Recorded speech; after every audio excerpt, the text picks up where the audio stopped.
Hey, I'm David, and this is the Cove Show. Oh.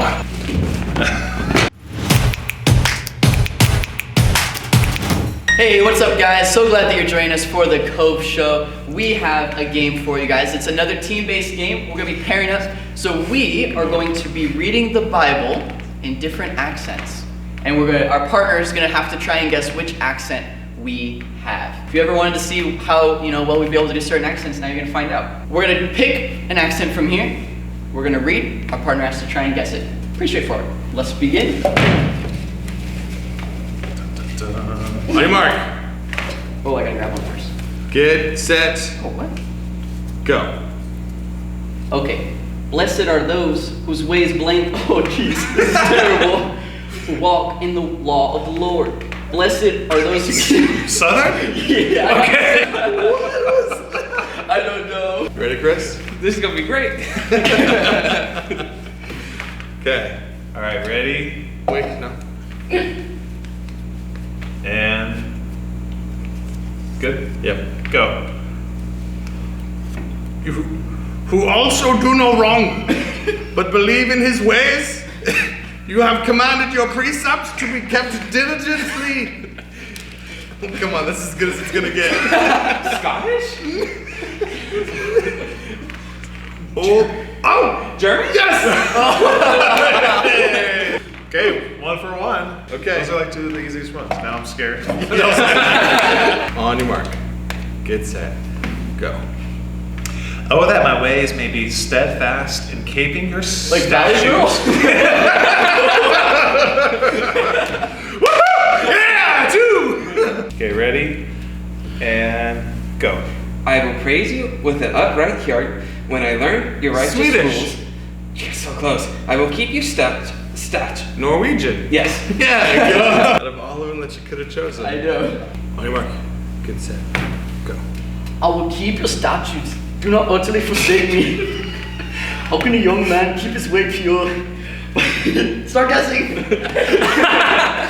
My God, according to your word. Is it Scottish? Okay. I knew what it was. I just want to hear you say it more. I'm so sure.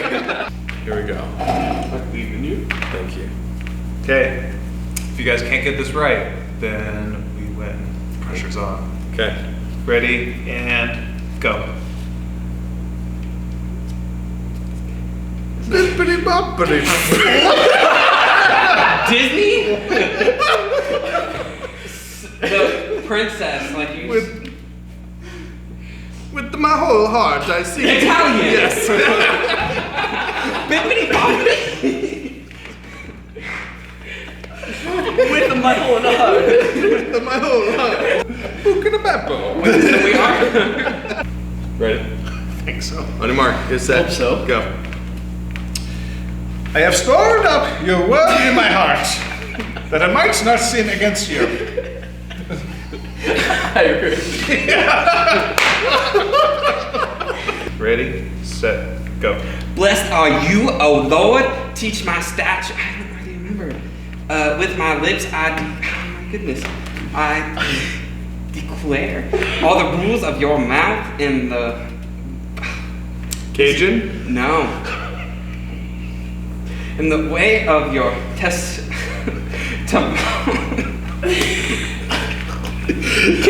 This accent.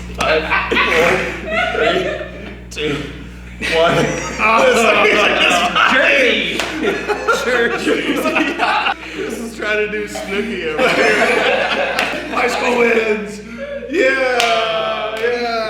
What are we doing? So which is the outro and the accent, the last accent there is? British.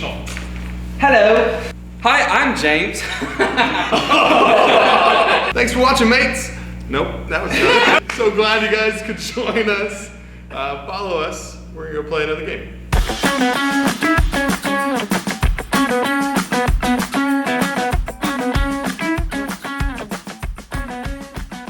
I'm Lisa Bernal with the Junior High Ministry.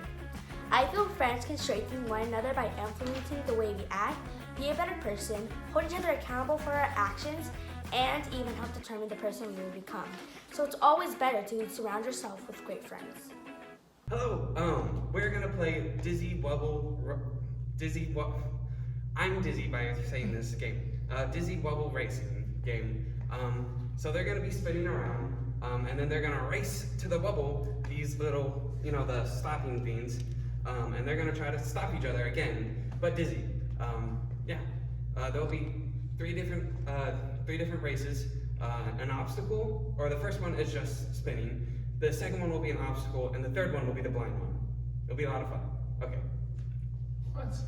Oh my god. 15 times? 15 times. Okay. 3, 2, 1.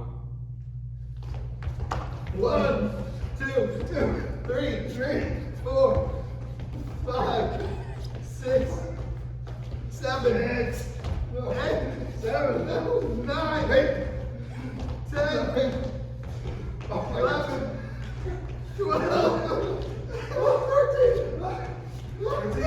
14, 15. Oh my god! Who's this? Oh my god!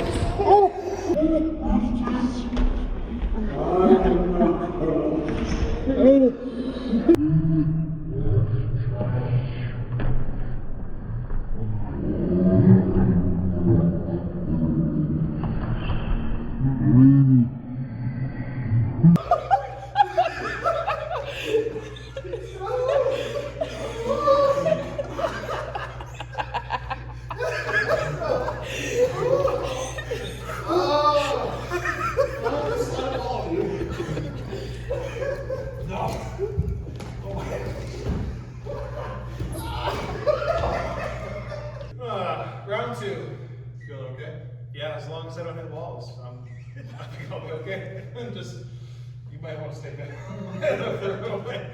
Alright, somebody count us off. So before we did 15 and we both almost died. Yeah, so we're gonna dial it to We're gonna dial it back to 10. 10 spins. Yep. And we should still almost die. Yep. Okay. Through these obstacles that are probably gonna kill us too. Alright. Somebody want to count us off? 3, 2, 1, go. 1, 2, 3, 4, 5, 6, 7, 8, 9, 10. Whoop! 10. You're supposed to go under. Let's do this. Blindfold. Okay. Are you guys ready? Sure. 3, 2, 1, go. Uno, 1, 2, 2, 3, 3, 4, 4, 5, 5, 6, 6, 7, 7, 8, 9, 9, 10. 10. All right, start moving. I'll direct you as you go. Oh, yeah, turn, Yep, go left. yep, You want to keep go going. straight. No, Keep but go going. left. Go left. Keep going. Go left. Go left. All right. Turn your body left. Go straight. Go straight. No, turn right a little. Go straight. Go straight. Keep going straight. Keep going. Keep going. Keep going. Keep going. Keep going. Keep going straight. Oh no, it bounced away. Okay. Keep going straight. Go forward Go. slowly. Go to your Slowly, left. yep. You're hitting it with your noodle. Keep going. Keep All going. right. Keep going. Now- Keep now you going. must attack. Keep going. To the left. Okay, To the turn left. left. It's right there. Yep, go forward and start hitting. Where are you? You got me. Yes, vengeance!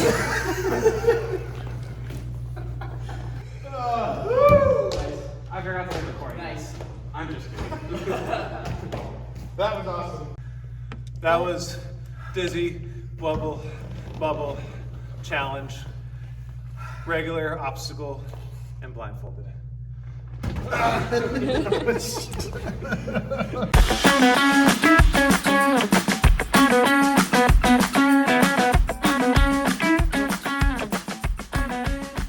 Hi, I'm Jacob, and in my opinion, we can lift each other up by sharing positive words to each other and always being there for one another. Hi, I strengthen my friends by encouraging them, telling them about Jesus, and spending time with them. I'm so dizzy.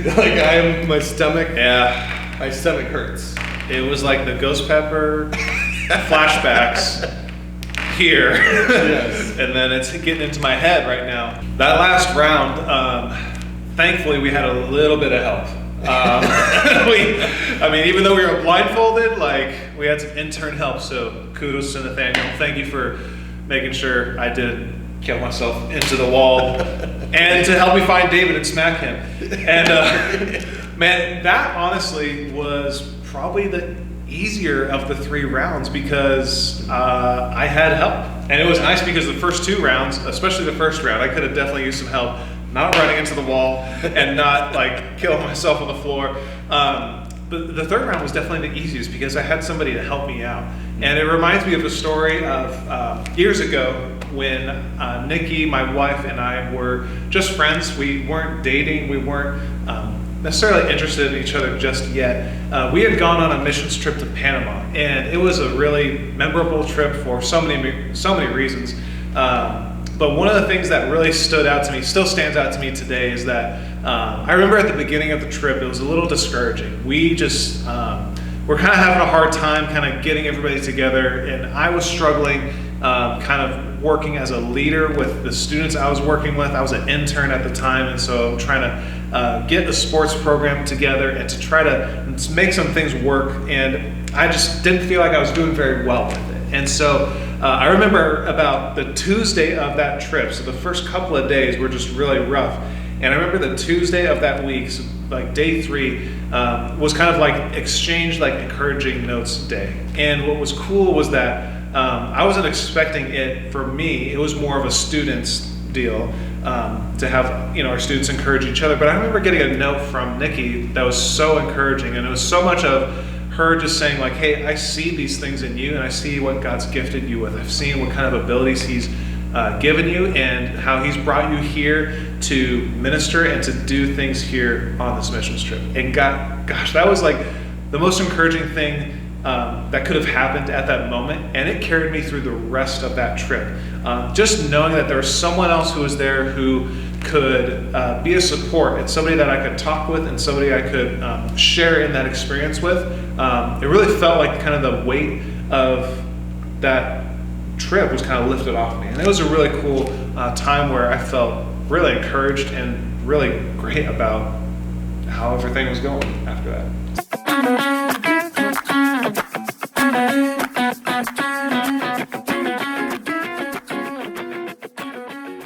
Hey guys, it's Gabriella. So how we can strengthen others in hard times. I think I have like a couple key things that I know have helped me, and I think that can help other people. One of them is just being open, like really trusting someone, and someone that's trustworthy, and like opening up to them and talking about like the hard times.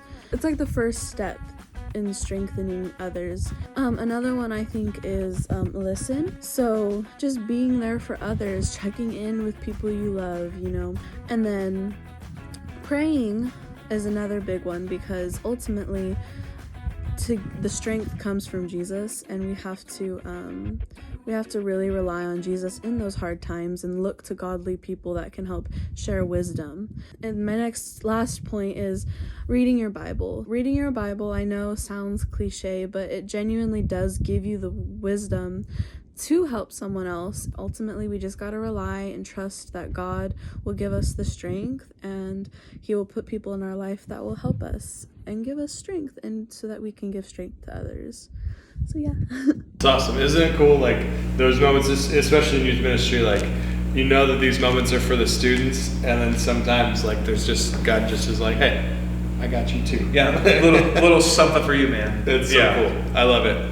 And we're going through this series called Sidekicks, and this idea of other people coming alongside of us and helping us do what God wants us to do. That is a sidekick. That is exactly what a sidekick does. Sidekicks strengthen. That's what they do. They come alongside and they help people out. And that's what God is asking us to do. We talked about last week that we are not the main character. That this story isn't about us. This is about God.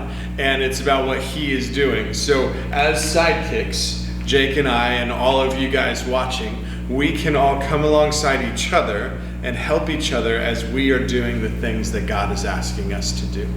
Today we're going to take a look at Aaron. Aaron is an amazing sidekick. He's actually a high priest. And he's a sidekick, though, because he was second to Moses. And Moses is the one that we all know, the guy from Egypt. Let my people go. But there was two specific times in Aaron's life where he came alongside Moses and he strengthened him.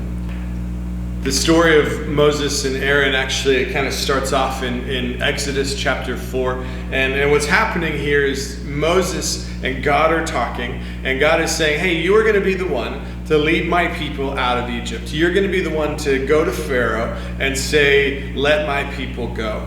But Moses is a little bit insecure. He's a little bit nervous. So he says, God, I don't speak well. A lot of scholars say that he had a stutter. And he's saying, I can't do this. I can't do what you're asking. And God said, it's okay, I'm going to be with you. I got you. And Moses still said, please send somebody else. And so God sent Aaron. And Aaron came to Moses, and Aaron was the one who God was going to use to speak. In Exodus chapter 4, verse 16, it says, he shall speak for you to the people, and he shall be your mouth, and you shall be as God to him. Now, saying right here that Aaron is going to be the one to speak to Pharaoh. Aaron is going to be the one to rally the Israelite people, but that Moses is going to be the one hearing from God. Moses would tell Aaron, Aaron would tell the people. That's kind of how that is all going down. And we know the rest of the story, right? The Pharaoh was hardened his heart, and for 12 different plagues, Egypt was struck by different things, hailstorms, frogs, that's a weird one, but lots of different things happened to them. And then finally Pharaoh let them go, and they went out. But Aaron was the one who came beside Moses and strengthened him along through that time. Yeah, and kind of another odd moment too, where Moses would speak to Aaron, and Aaron would be his mouthpiece. And then there was another time where after we see them get out of Egypt, they cross the Red Sea, they go out into the wilderness. We were just talking about how there's a period of time between the Red Sea and then Mount Sinai before the Ten Commandments, where a couple of things happened. But there's one thing in particular where we see Aaron actually step up, and he basically helps Moses out here again. The Israelites, they come across another nation, this nation called Amalek, and they are they're a little bit hostile. They're not very friendly towards the Jews there. And so they attack the Jews there, the Israelites, in the wilderness. And so Moses is saying, okay, well, we've got to defend ourselves. So he sends out Joshua. This is one of the first times when Joshua comes out, and he goes out and he leads an army. They start fighting.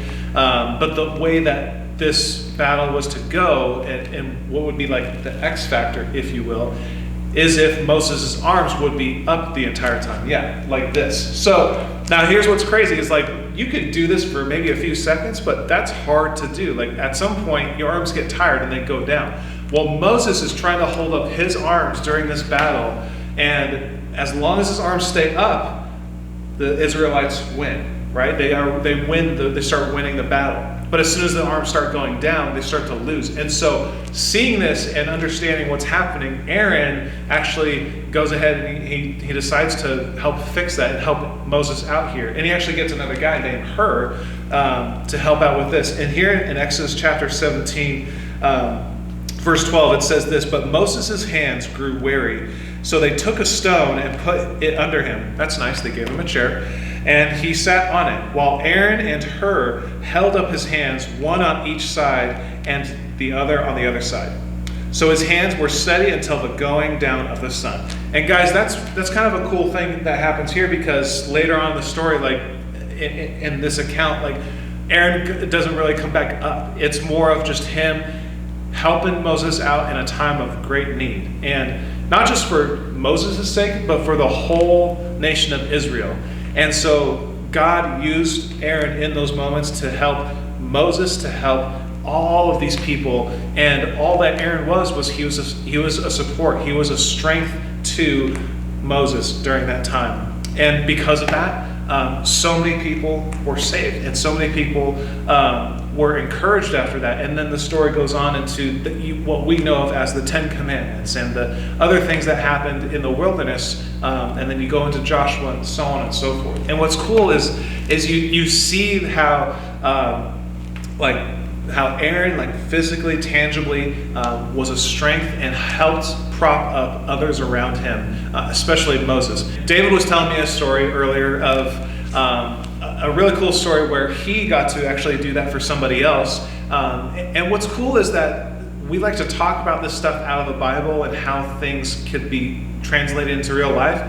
This is a real life thing that happened to David, where he actually was used by God to help strengthen and support one other guy. So do you want to share that real quick? Sure, yeah. So it was during basic training for the Air Force, and we had PT requirements, physical, like PE for school stuff, but we had to run a mile and a half. We had to do push-ups, sit-ups, all that stuff, and this was years ago, and I was a little bit more able to do those things. So I was running, and I was pretty good at the mile and a half, not the best, but I was pretty good at it. And so I'd run this mile and a half, and there was one guy who got sick, or maybe he was hurt or something, and he was real concerned that he wasn't going to be able to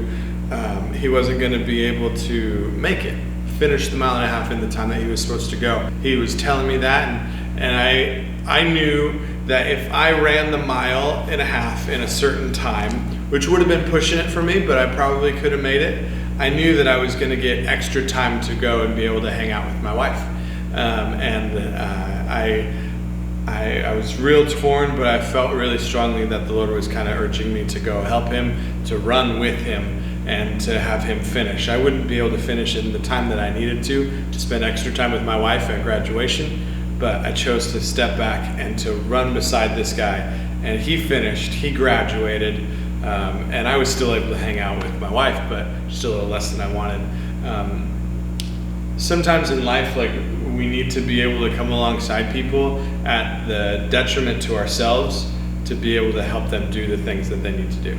And there's a bit of self-sacrifice in that, right? It doesn't feel good all the time, but that's a sacrifice, right? If it feels fine to let something go, that's not a sacrifice. It has to hurt a little bit. We can see in Moses and Aaron's story that he helped him physically by holding up his hands, and then he helped him mentally and emotionally by being his mouthpiece to the Israelites and to Pharaoh. So think about your life. In what ways can you be like an Aaron? In what ways can you shine as a sidekick by coming alongside someone and strengthening them? We hear a lot about Moses, but what we maybe skip over or we don't see is we see that Aaron was there as somebody who helped out, who strengthened Moses, who supported him during this time, during these different moments. And these were just two moments that we got to see.